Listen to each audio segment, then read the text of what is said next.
Bonjour à toutes et à tous, bienvenue dans ce podcast de la dépendance affective à l'autonomie affective. Oui, c'est possible. Donc, on va parler aujourd'hui d'amour, on va parler d'autonomie affective. Souvent, ce qui m'inspire dans les podcasts ou dans les vidéos, c'est vraiment ce que je vis, ce que j'observe ou par moments des discussions que j'ai avec des amis, des collègues ou encore, comme cette fois-ci, avec des clients. C'était beau de voir cette semaine l'évolution avec une cliente justement qui a développé cette autonomie affective. J'avais envie de partager avec vous. Dépendance affective, ou des fois, j'aime bien parler de mal d'amour. Donc, ce mal d'amour est un sentiment de manque, un manque puissant, même douloureux, qui est nécessaire d'assouvir. C'est également un manque en nous que nous cherchons à combler très souvent par l'extérieur, avec une autre personne. Une fois trouvé à l'extérieur, il nous devient indispensable, puis c'est là qu'on devient justement dépendant. Ça devient nécessaire pour ne pas dire vital pour certains. On ne pense qu'à ça, ça nous hante. Il existe différentes formes de dépendance ou mal d'amour. On peut avoir une dépendance au sport, au sexe, à la nourriture. C'est une addiction, une drogue, plus ou moins dure. Donc, il y a plusieurs intensités, du manque affectif à la dépendance affective. Si ce manque est affectif, sentimental ou sexuel, il nous faut trouver une personne capable de combler, au mieux, ce manque. Ça semble tout à fait légitime de vouloir se débarrasser de ses souffrances. Seulement voilà, une relation amoureuse n'est pas faite pour combler un vide en nous. Je répète, une relation amoureuse n'est pas faite pour combler un vide en nous. Si c'est un scoop pour vous, je suis contente de vous l'apprendre. Je vous explique pourquoi. La seule et unique solution pour se débarrasser d'un manque affectif est d'aller voir dans notre propre inconscient ce manque. Plus exactement, de voir l'idée que nous faisons de ce manque. Il est parfaitement illusoire de vivre pleinement heureux en utilisant l'autre afin de combler ses vides. Pourtant, ça peut se faire à notre insu, des fois inconsciemment. Si nous ne sommes pas conscients, nous-mêmes, que notre motivation à entrer en relation est de combler un vide, c'est ça le danger. Donc, c'est vraiment de prendre conscience que j'ai un vide, puis que là, je suis motivée à aller remplir ce vide, justement, par une relation. Et c'est en cela que les relations amoureuses sont excessivement efficaces et croissantes pour nous, car l'amour et la dépendance n'ont rien à voir et vous saurez très vite de quoi est fait votre couple. C'est une question de temps. Donc, si vous ne connaissez pas vos motivations premières, vous allez vite vous rendre compte qu'est-ce qu'il y a. Quelques indices pour voir si on est dans la dépendance affective ou on est en mal d'amour. Le premier, ce serait le besoin de contact constant. La personne qui souffre d'un manque d'amour ou de dépendance a besoin de rester en communication presque constamment avec l'autre. Et si l'autre est impossible à rejoindre, son fonctionnement se voit en être affecté. Une attaque de panique peut même être déclenchée dans les cas vraiment de dépendance affective, mais sans tomber dans l'attaque, sans tomber dans l'extrême. Toujours vouloir être avec la personne, rentrer en communication, texter 10 millions de fois par jour. Là, c'est déjà un premier indice. Deuxième indice, vivre dans le tout ou rien. C'est l'amour fou, la grande passion, mais dès qu'un défi apparaît, c'est la catastrophe.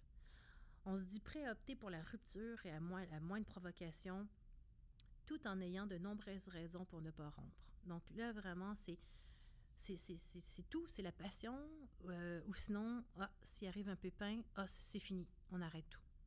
Si la personne dépendante considère mettre fin à la relation, elle éprouve ensuite un besoin pressant de renouer avec l'autre. Justement, je parlais même des clients qui a fait ça, lui, il y a eu une dispute, ça fait juste 2 ans qu'il est en relation, mais que là, à la minute où il a rompu, il y avait toujours ce désir après ça de communiquer, d'envoyer des textos, des messages textes à son ex. Vivre à travers l'autre aussi, ça peut être un autre indice. Donc, un indice évident de la dépendance ou d'un manque, parce que c'est un manque flagrant d'intérêt pour sa propre vie. Donc, soudainement, tout ce qui importe, c'est l'autre, ce qui fait que la relation devient si primordiale. Donc, les gens qui donnent tout à la relation, qui vivent que par l'autre, finalement, s'oublient, puis là que ça devient le centre de l'univers, ça devient le centre de la vie de la personne. Acheter aussi le privilège d'être aimé. La plupart des personnes en manque d'amour ou vivent de l'insécurité au sein de leur relation interpersonnelle, ces craintes d'insécurité peuvent mener à la peur de ne jamais être aimé. Quand quelqu'un se présente et démontre de l'affection, la personne est prête à payer le prix de son amour. Donc ça, c'est une forme là, justement pour acheter le privilège d'être aimé, comme c'est un privilège d'être aimé. Un autre indice serait s'effacer. S'effacer pour laisser toute la place à l'autre. Ça se manifeste par un besoin de s'effacer, de ne pas nuire ou de déranger. Cela découle de l'idéalisation de l'autre, du désir profond de ne pas entrer en compétition avec l'autre et de l'insécurité de ne pas être à la hauteur de l'autre. Ah, je vais décider de mettre mes projets de côté parce que je vais laisser mon conjoint, son travail est bien plus important que le mien, donc je vais lui laisser toute la place. Donc, la personne a tendance à justement s'effacer. Un autre indice, puis on n'est pas obligé d'avoir tous les indices, on s'entend, des fois c'est plus un, plus l'autre, des fois on en a deux, trois. Il y a la perte de dignité. Lorsque l'intégrité du couple est en jeu, la personne en mal d'amour n'hésite pas à recourir aux crises de larmes, aux cris, aux menaces, à la panique, bref, aux pires bassesses parfois pour attacher l'autre, pour garantir sa présence et sa disponibilité. Ça peut aller très loin aussi. Dans des situations extrêmes, ça peut être une personne qui menace de suicider, même si elle sait qu'elle ne passera pas à l'action. Des fois, c'est même au niveau physique, vouloir retenir l'autre et tout, ou par des menaces. Un autre indice, ce serait l'énergie du désespoir, où l'imagination est souvent source de conflit. Mais elle est aussi très fertile pour trouver des stratégies d'attaque ou de défense. La personne peut inventer les plus habiles scénarios pour séduire l'autre, pour assurer sa présence, pour convaincre l'autre de le suivre. De plus, le besoin constant de se faire rassurer pour mener la personne à accepter beaucoup d'humiliation de la part de l'autre. Donc là, c'est vraiment, on est dans l'énergie du désespoir, on est prêt à tout. Le dévouement acharné. La personne, dans ce cas de figure, ferait n'importe quoi pour l'autre. Elle risque même d'abandonner ses priorités, ses études, son engagement, ses loisirs des fois. « je vais arrêter de faire tel sport. » J'ai une image d'une cliente en tête là, qui a arrêté de faire son sport favori parce que son conjoint trouvait qu'il ne voyait pas assez puis qu'il y avait des hommes qui pourraient la regarder quand elle fait tel sport, etc. Ou ce qui est important aussi, la famille, les amis, pour ne pas déplaire à l'autre. Donc, on va s'empêcher de voir tel ami ou même des membres de la famille, ça peut aller jusque-là. La possibilité de vivre sans l'autre est une pensée terrifiante. Elle fait preuve de peu d'estime de soi, se sent insécure, rejetée et anxieuse, éprouve la difficulté à faire des choses seule ou n'est pas très heureuse. Ça ne veut pas dire que c'est comme ça dans toutes les sphères de sa vie, mais en amour, en tout cas, souvent, ça va de pair avec la dépendance financière. J'aime le dire. Des fois, la dépendance affective vient avec la dépendance financière. Observez autour de vous. Mais c'est rarement... parce qu'on se met dans une situation où on devient même, justement, tout pour l'autre. Donc, on s'oublie. Et là, on se met des fois dans des situations de dépendance financière également. Parfois, on peut, comme indice, ça peut être l'isolement. L'isolement découle du fait que la personne souhaite protéger l'illusion du bonheur du couple. Donc, elle veut que tout le monde pense que c'est vraiment le parfait bonheur au sein du couple. On ne veut pas laisser l'occasion à l'autre de trouver mieux aussi. Alors, on préfère s'isoler en tant que couple ou s'isoler par rapport aux autres, par rapport à la famille, par exemple. Donc, je vais tellement me maintenir occupé avec moi qu'il ne va pas avoir de chance de rencontrer d'autres personnes. Toutefois, la dépendance affective est également véhiculée par la crainte d'être abandonné, d'être seul. C'est souvent le cas. Un autre indice, ça peut être aimer pour deux. Hein? Il y a des gens qui sont capables d'aimer pour deux. Donc, même si l'autre ne m'aime pas assez, moi, je vais l'aimer pour nous deux.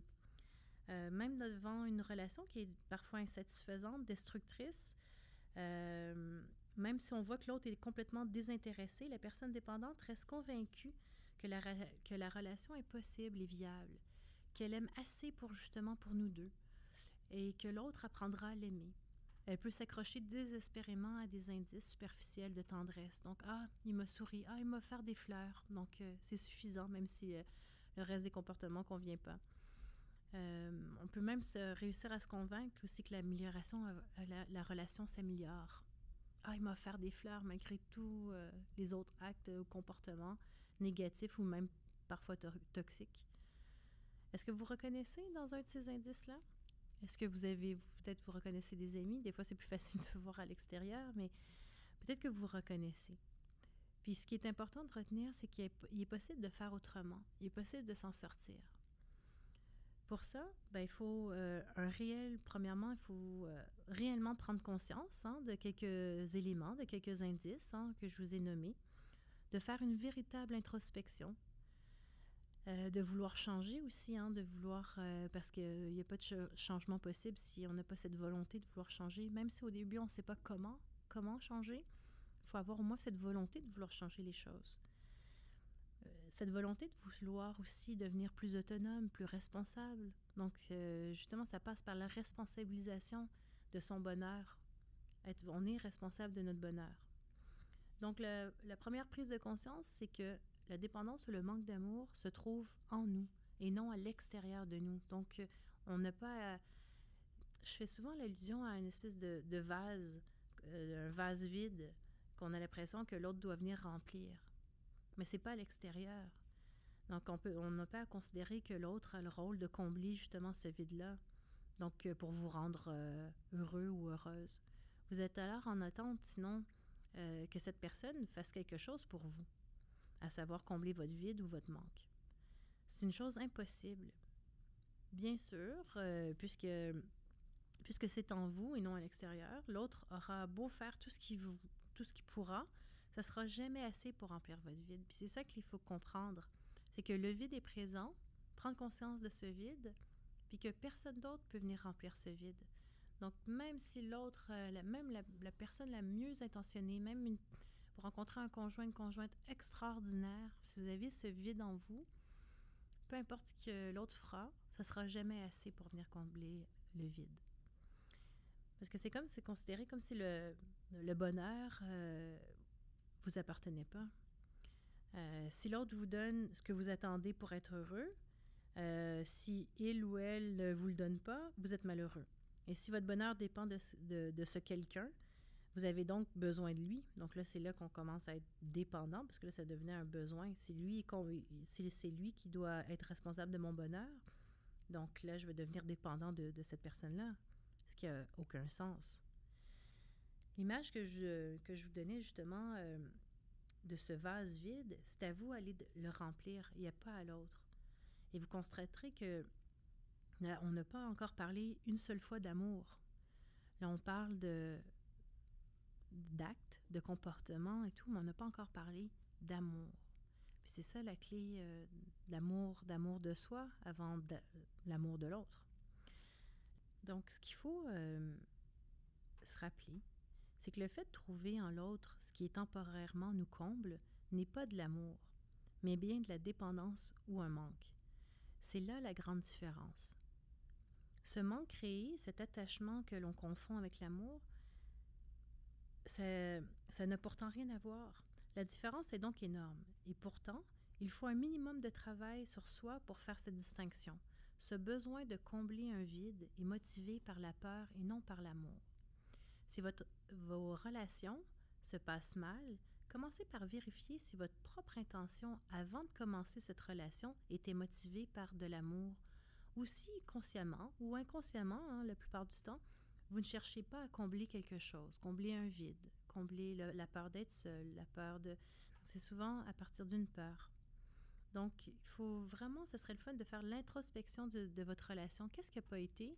Puis à la base, avant de rencontrer cette personne-là, dans quel état j'étais? Qu'est-ce que je suis venue chercher à travers cette relation? L'attachement à quelque chose ou à quelqu'un, c'est de vouloir posséder, tenir ou maintenir quelque chose ou quelqu'un, car ça nous remplit, ça nous aide à nous combler, à remplir ce vide. C'est donc maintenir par peur de perdre et non par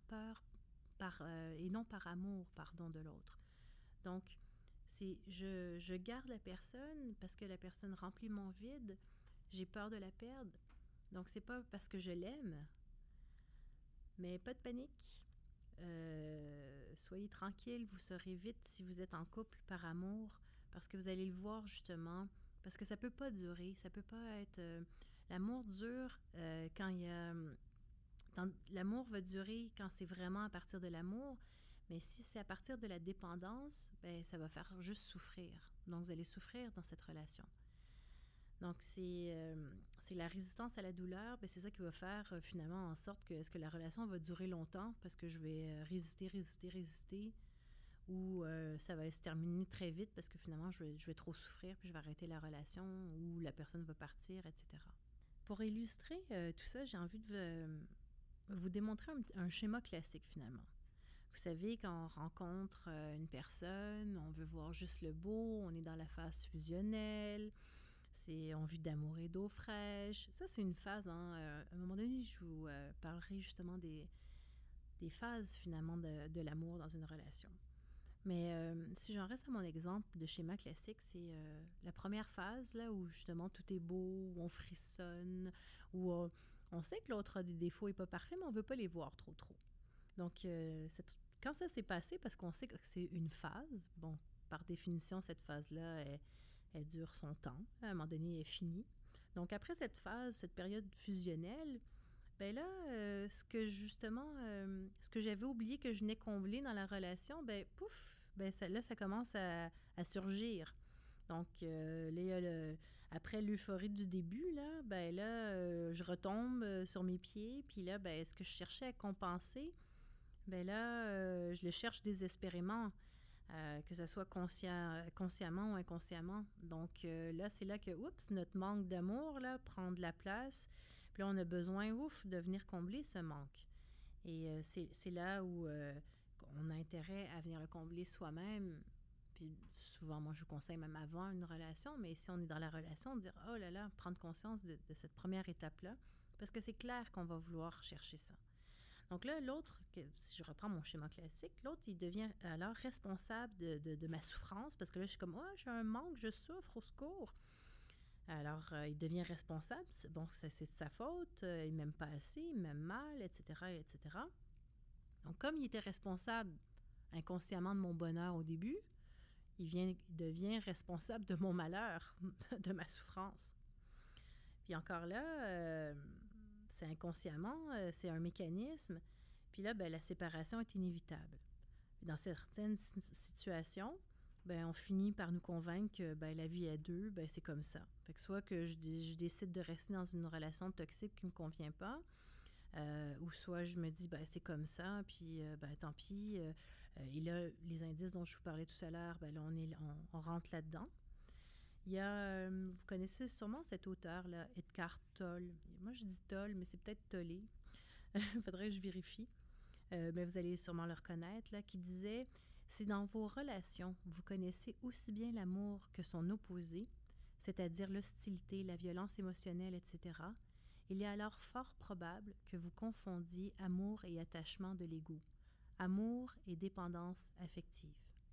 Il est impossible que vous aimiez votre partenaire à un moment et l'agressiez l'instant d'après. » Je trouvais ça bien parce que justement, c'est là où il faut faire la différence entre aimer, donc aimer, et j'allais dire aimer inconditionnellement, sans attente par rapport à l'autre, ou sinon on devient dans un attachement, dans une relation qui peut être toxique ou malsaine.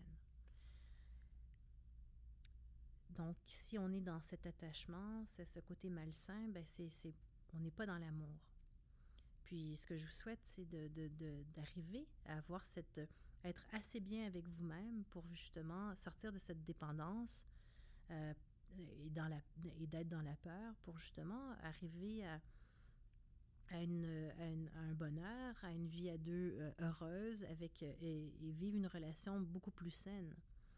Donc, parce que dans l'attachement, ben là, on est dans l'habitude de l'autre, puis là, c'est là qu'on devient dans la dépendance, etc. Puis après ça, ben, il peut arriver aussi la culpabilité, hein, ça c'est un autre élément. Donc, on peut se dire, par exemple, avec tout ce qu'il a fait pour moi, ben, je ne peux pas lui faire ça, je ne peux pas partir, il a besoin de moi. Puis là, on commence à se faire des histoires par rapport à l'attachement.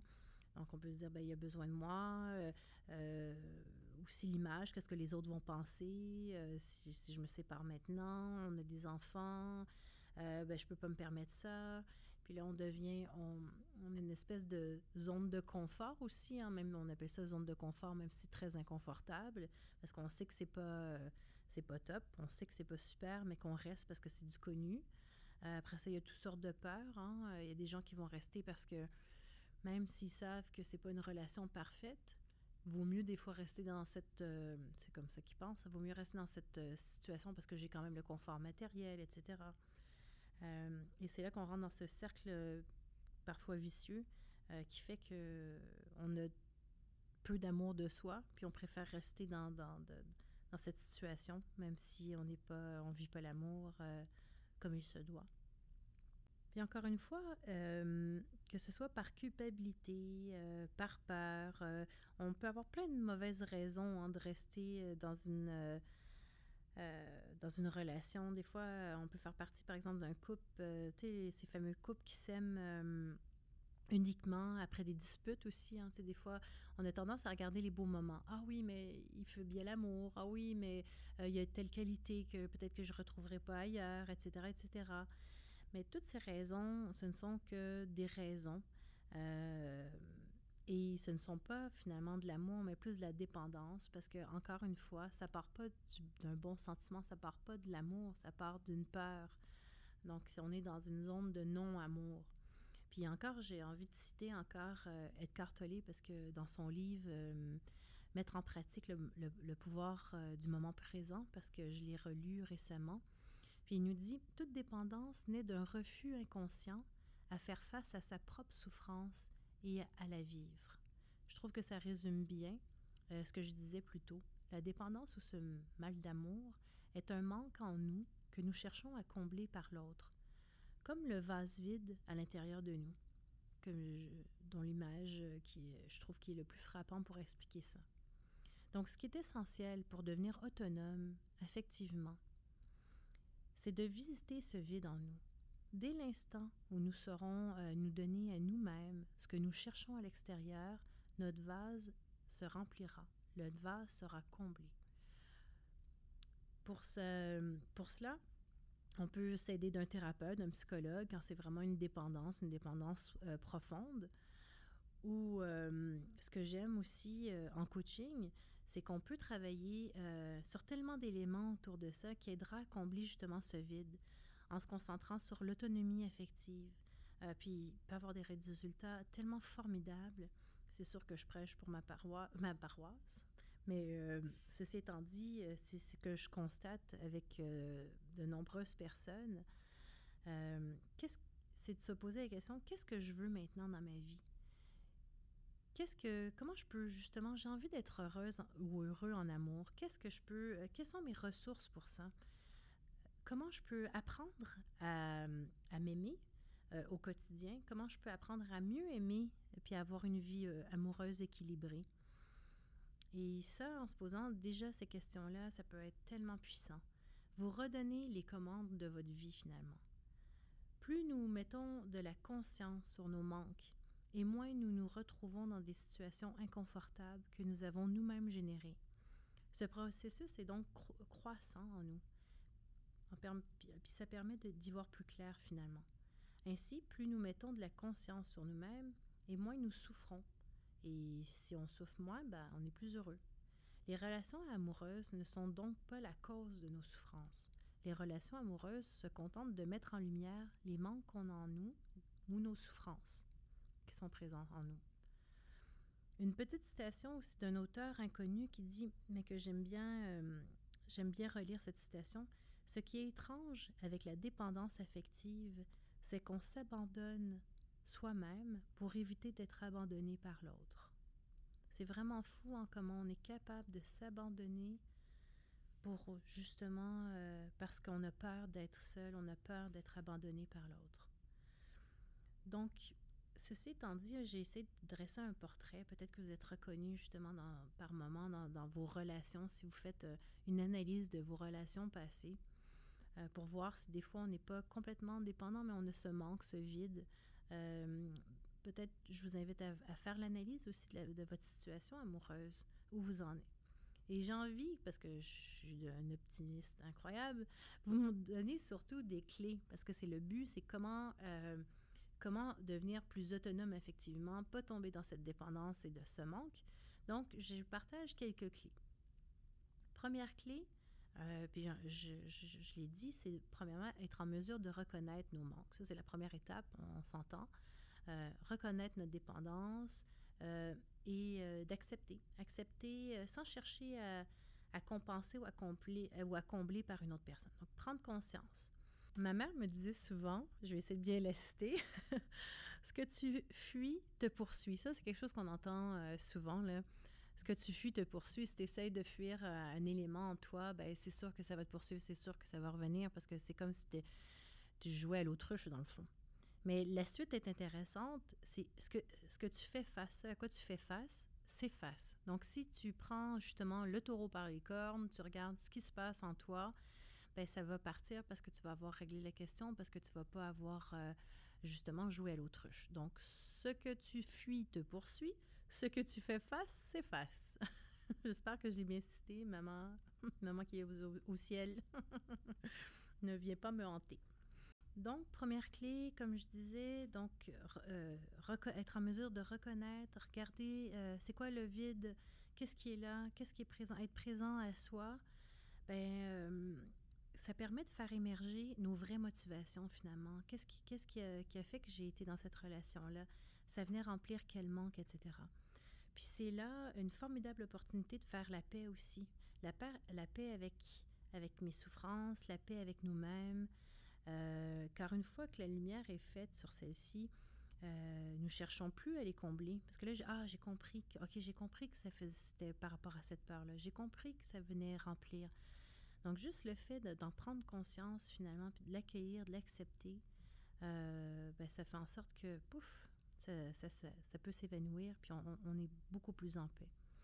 Les expériences amoureuses après suivantes, ils ne seront plus jamais les mêmes parce que, justement, on ne sera plus dans ce schéma de répétition. Et c'est ça que juste cette clé-là, en prendre conscience, regarder c'est quoi nos manques, pour que ça laisse place à ce que nos vraies motivations émergent, tout ça, juste avec ça, on peut arrêter tout de suite un schéma répétitif. Donc, bonne nouvelle. Un autre élément, ce serait peut-être ma clé numéro 2, une relation saine est donc une relation d'amour où chacun est responsable de soi-même, émotionnellement parlant.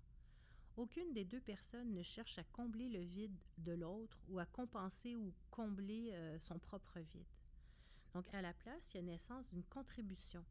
Les deux personnes s'aiment et à ce titre contribuent à la relation. Donc, c'est comme si en fait, c'est pas comme si, mais on est trois finalement dans la relation. La personne, l'autre, moi et la relation. Donc, on peut après ça faire grandir cette relation d'amour. Donc, au lieu d'être... c'est plus avoir un discours comme « j'aime ce que nous créons ensemble je ne t'aime pas parce que tu me donnes quelque chose, je t'aime parce que je m'épanouis dans notre relation. Tu n'es pas le responsable de mon bonheur, donc je suis le responsable ou la responsable de mon bonheur que je partage à tes côtés. » Puis c'est encore de changer sa mentalité. Donc, tu es épanoui, je suis épanouie. Ensemble, nous créons une troisième entité, donc notre relation, puis on s'épanouit ensemble dans cette nouvelle relation. Donc, j'aime ce qu'on devient ensemble au-delà de qui nous sommes individuellement. Donc, vous voyez, le discours est vraiment différent. Donc, c'est vraiment... Je me comble, je suis heureuse, moi, toute seule en tant que personne. L'autre est responsable de son bonheur et tout. Puis, on a une relation ensemble qu'on peut partager. Donc, il n'y a pas ici de dépendance, mais une pleine acceptation de qui est l'autre, sans chercher à le changer. Hein. Souvent, on essaie des fois de changer, on voit qu'on est des personnes qui essaient de changer l'autre. Donc, sans chercher aussi à le rendre à son image, on peut parler alors d'amour inconditionnel. Un peu comme celle avec nos enfants. Donc, on accepte nos enfants comme ils sont, on les regarde évoluer, etc. On peut les contribuer à leur épanouissement, bien sûr.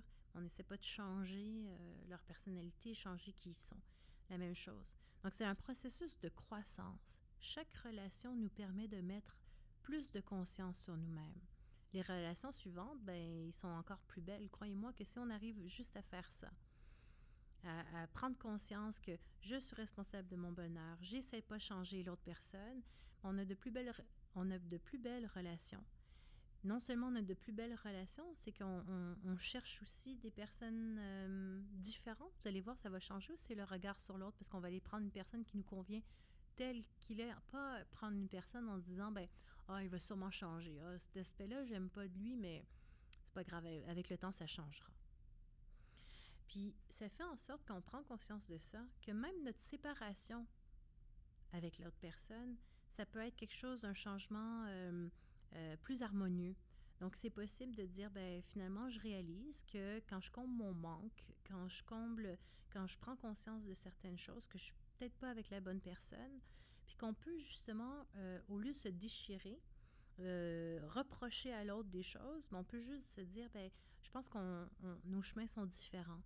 Donc, notre relation, elle peut même prendre différentes formes. Ça surprend toujours des amis quand je leur dis que des fois, je suis encore amie avec des ex parce que je les ai aimés profondément, de façon inconditionnelle. Je respecte ces personnes-là.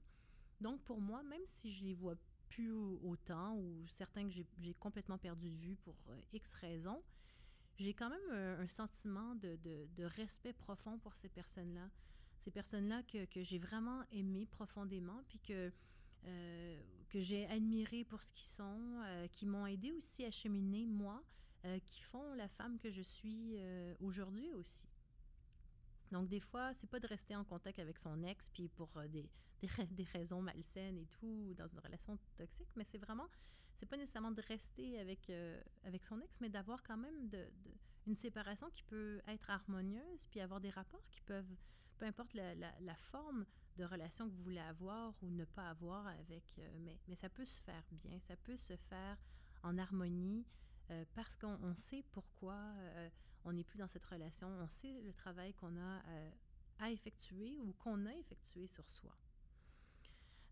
Donc, c'est intéressant à regarder aussi, puis avoir beaucoup de gratitude finalement pour tous les gens qui passent notre chemin dans notre vie, puis voir qu'est-ce que ces personnes ont à nous apporter, comment ils nous ont fait cheminer en toute conscience.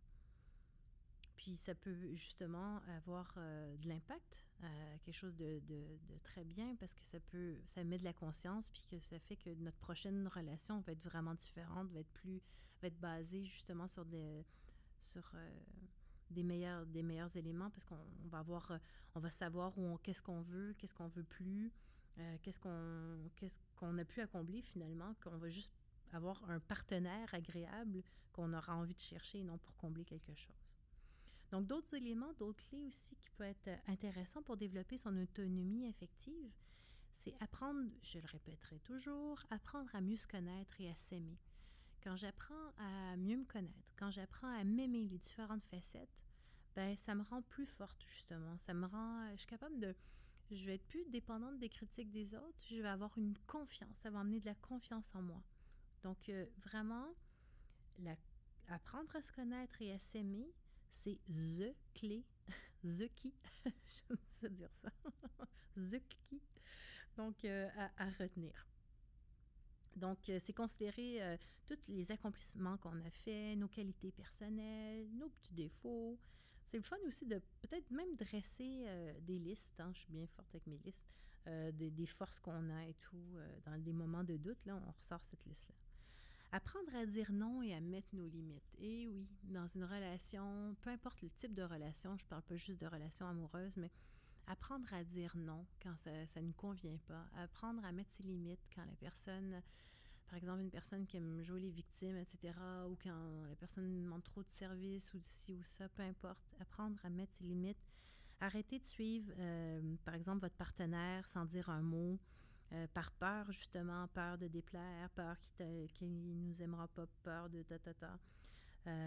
Vous vous sentirez plus respecté aussi si vous prenez votre place au sein de la relation. Apprendre à faire aussi des choses seules. Vous pourrez trouver agréable de faire des choses par vous-même. Des fois, c'est le fun de faire des activités seules. Vous allez bâtir une plus grande autonomie aussi personnelle. Pas toujours d'avoir à faire des choses à deux, mais des fois, apprécier de faire des choses peut-être avec des amis même, mais indépendamment de votre partenaire.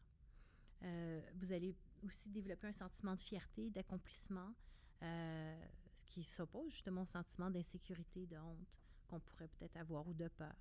Comme je le disais il n'y a pas longtemps à un client, c'était son devoir d'ailleurs là, de s'occuper de son enfant intérieur, qui était justement dans une espèce de dépendance ou même de codépendance avec sa conjointe. Puis je disais, ben, au lieu, là, laisse-la faire ces choses-là. Là.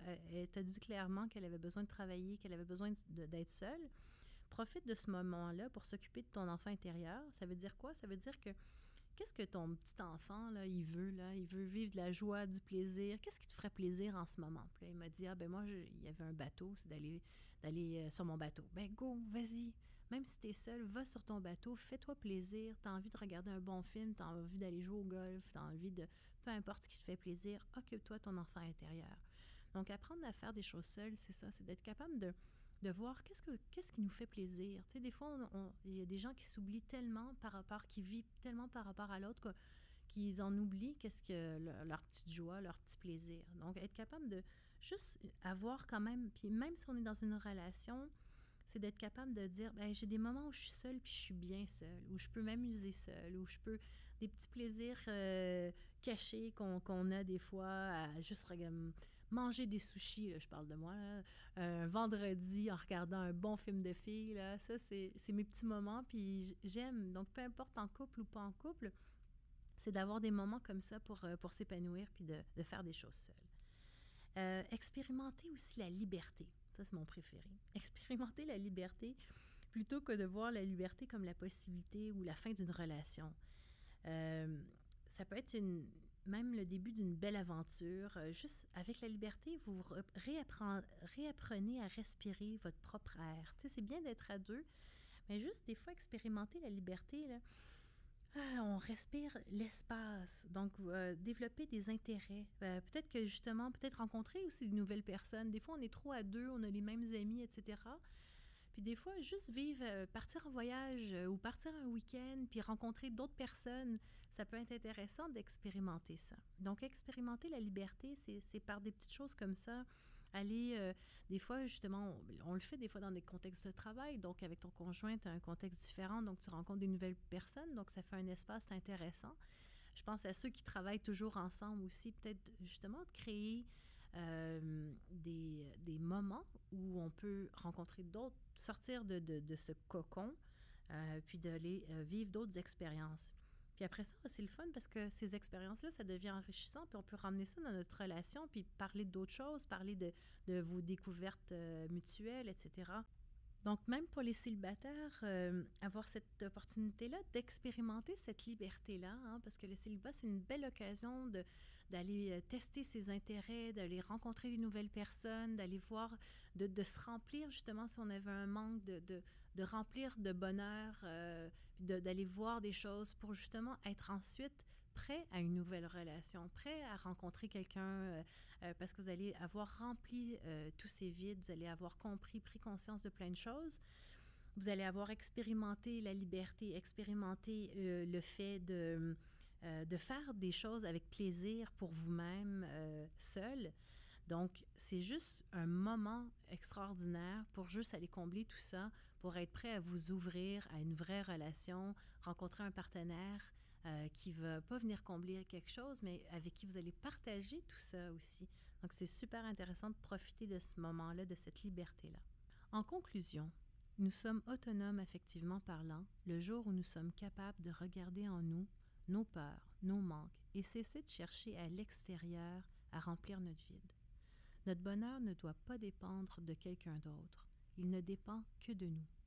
Je vous souhaite d'être votre meilleur ami, d'avoir du plaisir avec vous-même, d'être capable de vous épanouir seul d'abord et ensuite en couple. Si vous avez envie d'aller un peu plus loin dans cette recherche, dans cette prise de conscience, je vous invite à m'écrire, à me contacter, ça va me faire plaisir qu'on regarde ça ensemble. Comment utiliser aussi les clés concrètement dans votre quotidien. Alors, je vous dis à la prochaine.